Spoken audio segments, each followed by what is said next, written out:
Imagine a world where 99% of everything you believe is completely wrong.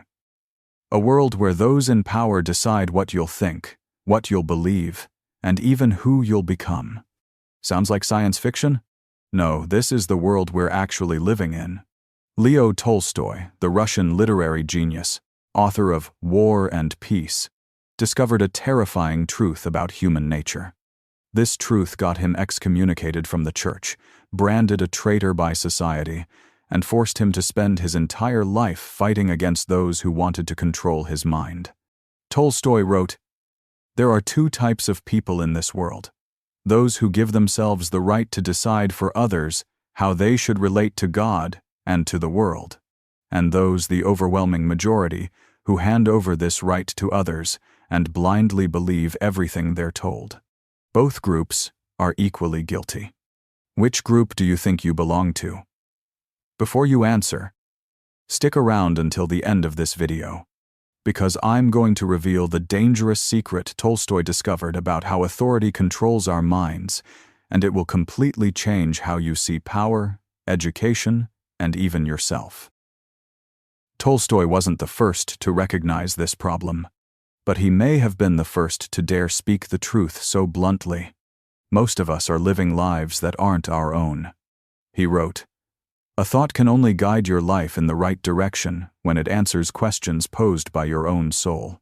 A thought borrowed from someone else and accepted by your mind and memory doesn't really affect your life much, and sometimes even leads you astray." Stop for a second and think about this. Yesterday, how many thoughts did you have? Probably thousands. But out of those, how many thoughts actually originated from you? How many were the result of your own observation, reflection, and conclusions? I bet this number would shock you, because Tolstoy discovered that the vast majority of us are living with borrowed thoughts, ideas, downloaded from family, school, media, social networks, and countless other sources. But why is this dangerous? Because when your mind becomes a storage facility for other people's thoughts, you lose the ability to think independently. You become a playback machine, not a conscious human being. And here's the most terrifying part. You don't even realize this is happening. Why? Because these borrowed thoughts feel like they're yours. They've been integrated into your mind so subtly that you can't tell the difference between your thoughts and someone else's thoughts. Think about your political beliefs. Can you explain why you believe them without quoting anyone else? Or your religious beliefs? Or even personal preferences? Do you like that food because you genuinely like it? Or because everyone says it's good? Tolstoy called this the double crime, and we're all accomplices. Tolstoy recognized a dark truth about human society. He wrote, "It seems that every age has two types of people: those who like to imitate, speak, and act like others, and the other type, who want to think and act independently. The latter are only exceptions, and they are often the great ones." But this isn't just a harmless observation. This is an accusation.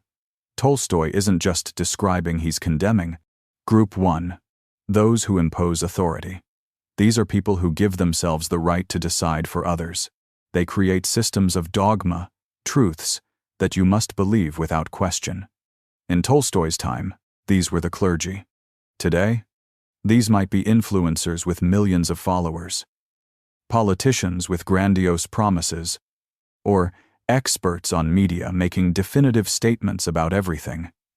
They tell you, "Trust me, I know." And the scary thing is, you do. Group 2. The overwhelming majority. These are people who abandon the responsibility to think. They say, "I don't need to think, because someone else is already thinking for me." They delegate to others the power to decide what they should believe, think about, and even how they should feel about life. And here's what Tolstoy wants us to understand. Both groups are committing a crime. Not just those who impose authority, but also those who follow blindly. Why? Because when you abandon your ability to think independently, you're not just harming yourself. You're creating demand for those who want to control other people's minds. You become an accomplice in destroying intellectual freedom. Stop and ask yourself, when was the last time you believed something without checking it? When was the last time you accepted an opinion just because the person saying it seemed authoritative? If you can't remember, then you might be in group 2 without knowing it. Now, think about one of your strong beliefs. Any belief. Can you explain why you believe it without citing anyone else? Could you convince a skeptic using only your own logic and evidence? If the answer is no, then you're living with borrowed thoughts. And this is exactly the trap Tolstoy warned about. But how did we end up in this situation? Tolstoy found the culprit. The education system. He wrote with bitter tone, "We live a meaningless life, contrary to the understanding of life held by the wisest people of all ages." This happens because the younger generation is educated incorrectly. They are taught various sciences but not taught about the meaning of life. Think about this. You studied math, physics, chemistry, biology for 12 years in school. But did anyone teach you how to think independently? Did anyone teach you how to question the meaning of life? Did anyone teach you how to distinguish between truth and propaganda? The answer is no. Because that's not the purpose of the education system. The real purpose is to create compliant individuals, people who can follow instructions without asking questions. Tolstoy realized that childhood is the period when basic beliefs are formed. Therefore, the most important part of education is choosing what a child should be persuaded to believe. Do you see the word persuaded? Not taught to understand, but persuaded to believe. This is the crucial difference. Modern education doesn't teach children how to think. It teaches children how to comply. It teaches children that there's one correct answer to every question, and that answer is determined by authority, not by logic or evidence. The result? We have generations of scholars, but no wisdom. People who know countless facts but don't understand the meaning of life. People who can pass every exam but can't make independent decisions. Tolstoy distinguished 3 types of people. A scholar knows many books. An educated person has knowledge and skills. A wise person understands the meaning and purpose of their life. The education system only creates the first 2 types. The third type, the wise, must create themselves. And here's the terrifying part. When you look at the rates of depression and anxiety among young people today, you see the result of this system. Humans trained to follow but not taught how to find meaning. Humans who can answer any question on Google but don't know how to answer. What am I living for? This isn't an accident. This is by design. Now we get to the most dangerous part, where Tolstoy discovered the truth that got him excommunicated from the church. He wrote, "Science in the modern age occupies exactly the same position as the priests who offered sacrifices centuries ago. The same recognized priests, our professors, the same priestly ranks in our science, academies, universities, conferences. What Tolstoy discovered will make you reconsider everything you've ever believed." When Tolstoy dared to question the doctrines of the Russian Orthodox Church, he wasn't fighting against Jesus. He was fighting against organizations that gave themselves the exclusive right to interpret truth. He wrote, "Tolstoy was never against Jesus Christ. He only opposed the churches, believing that the churches had gone against the principles of Jesus Christ. And for that reason, he was excommunicated. Not because he was wrong, but because he dared to think independently." But here's what made Tolstoy a prophet. He realized that modern science was becoming the new religion, with the same dangerous characteristics. The same confidence and lack of criticism from believers, the same disagreements among believers but without confusing them. The same incomprehensible words, the same proud confidence instead of thinking. Sound familiar? I can't argue with him, he denies science. Exactly like, I can't argue with him, he denies revelation. Tolstoy warned about what we're witnessing today, the blind worship of experts. People wearing white coats instead of black robes, but demanding the same thing: blind faith. He wrote, "Nothing destroys real knowledge more than the use of vague ideas and phrases." Yet this is exactly the practice of self-proclaimed scientists, who create vague, fictional words invented to strengthen vague ideas. Think about medical language. Why don't doctors say headache, but say cephalgia? Why not say fast heartbeat, but tachycardia? Not to be more precise, but to create distance, to create mystery, to make you feel you need them to understand. This is the same tactic medieval priests used, Latin that commoners couldn't understand. And the result? We have new priests. Instead of saying God says, they say studies show. Instead of according to Scripture, they say according to experts. Same control mechanism, just different clothing. But how do they make us comply? Tolstoy discovered the two most powerful weapons: prestige and fear. About prestige, he wrote, "The fact that many people have the same opinion doesn't prove that opinion is correct. But we act as if the opposite were true." Do you recognize this mechanism? When someone says, "Everyone thinks so," you feel pressure to agree. When someone says, "This is expert consensus," you doubt yourself instead of doubting them. Tolstoy warned, "Evil is no less evil just because many people do evil, and even, as is often done, boast about it." But we still believe that majority equals truth. We still believe that if an idea is accepted by many people, it must have value. This is exactly the trap. As for fear, Tolstoy understood that many people would rather live with blind faith than face uncertainty. Quite a few believers are very afraid of verification, because if they verify, they risk losing their faith, and they'd rather live with blind faith than lose faith. This is exactly the psychological mechanism that controllers exploit. They know you fear uncertainty more than being deceived. They know you want assurance, even if it's just an illusion. So they provide you with fake certainty. They say, "Don't worry. We've already thought for you. Just believe and follow." And the most terrifying part? Most of us thank them for it.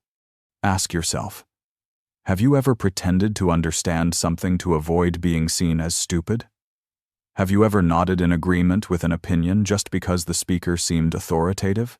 If so, then you've become a victim of the system Tolstoy warned about. A system that turns ignorance into sin and compliance into virtue. But here's a challenge for you. Try going one day without expressing opinions on topics you don't really understand. Try saying, "I don't know," instead of repeating what you've heard. You'll discover this is harder than you think, because the system has trained us that admitting ignorance is shameful. But Tolstoy says, that's exactly where wisdom begins. So how do we escape this trap? Tolstoy spent his entire life finding the answer, and what he discovered will completely change how you approach knowledge. He wrote, "We should be ready to change our views at any time and abandon prejudices, living with an open and receptive mind. A sailor who always hoists the same sail, never changing when the wind changes direction, will never reach his port." This isn't just nice advice. This is the blueprint for a personal revolution. Tolstoy's first method: read less, learn less, but think more. Only learn from teachers and books those things you really need and really want to know. Sounds backwards? In an age of information explosion, Tolstoy tells us to consume less information? Exactly. Because he understood that the problem isn't lack of information, but too much junk information. When you devour everything from news, podcasts, YouTube videos, to social media posts, you're not learning. You're allowing others to shape how you think. Second method: live from the inside out. Tolstoy wrote, "Live for your soul, and without trying or even understanding that you're doing it, you'll contribute to improving society." What does this mean? It means instead of asking, "What do others think about this?" you ask, "What do I think about this?" Instead of asking, "What's the accepted opinion?" you ask, "What's the truth?" Tolstoy discovered that finding comfort within each person's inner self, that's the sustainable solution, while external comfort is only a temporary solution. And here's the third method, also the most difficult. The courage of solitude. Tolstoy wrote, "It would be wonderful if wisdom had the quality of flowing from a wise person to an unwise person, like two connected vessels where water flows from one to the other until the water level is equal in both." The problem is that to gain wisdom, you must make independent and serious efforts yourself. This means you will be alone. When you start thinking independently, you'll reach conclusions that the majority disagrees with. You'll see problems others don't see. You'll ask questions others don't want to hear. And this is exactly the price of intellectual freedom. Tolstoy paid that price. He was excommunicated by the church, boycotted by society.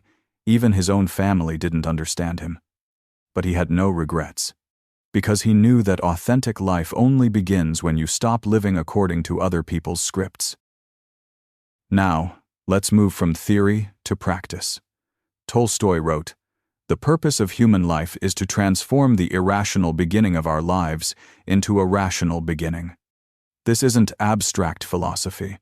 This is an action plan. Step 1. Recognition. Do this exercise right now.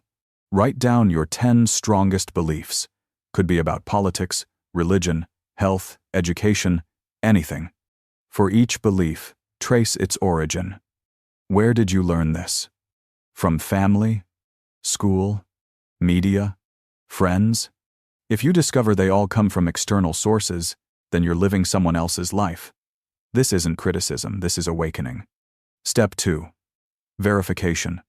With every expert opinion you hear, ask yourself, does this make logical sense?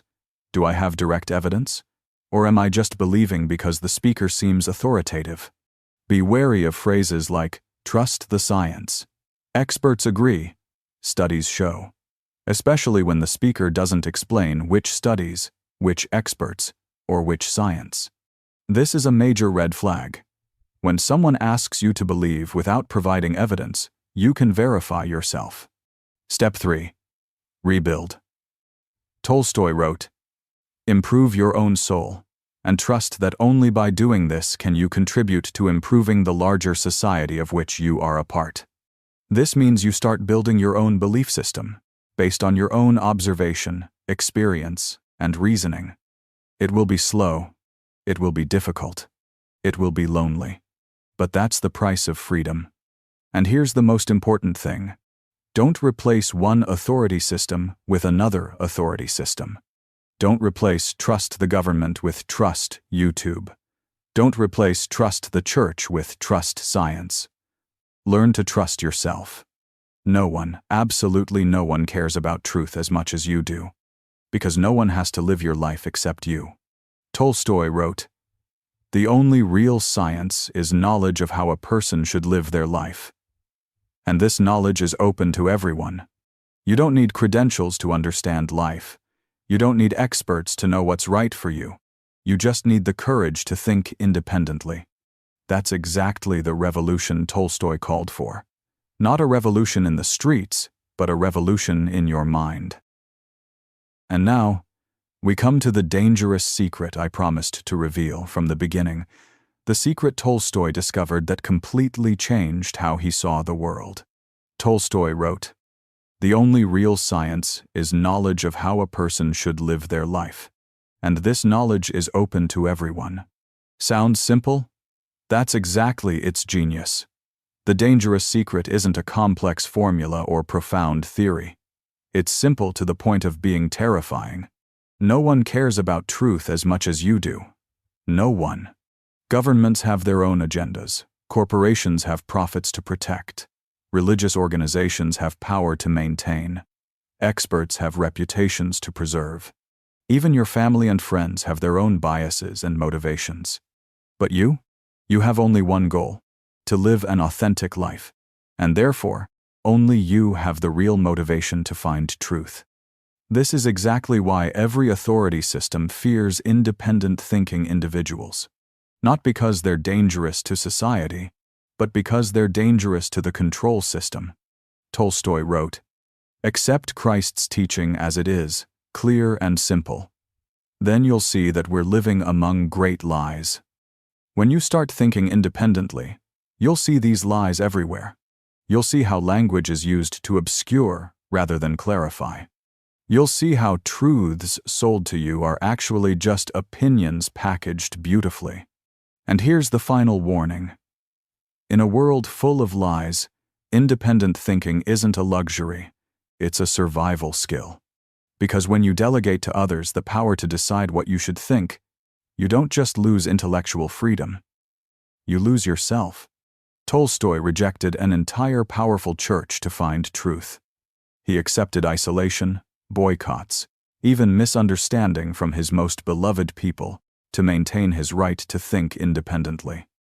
So the question for you is, what are you willing to give up to think freely? Maybe you don't need to reject a church like Tolstoy, but maybe you need to reject peer pressure. Maybe you need to reject the comfort of having others think for you. Maybe you need to reject the false security of belonging to the majority.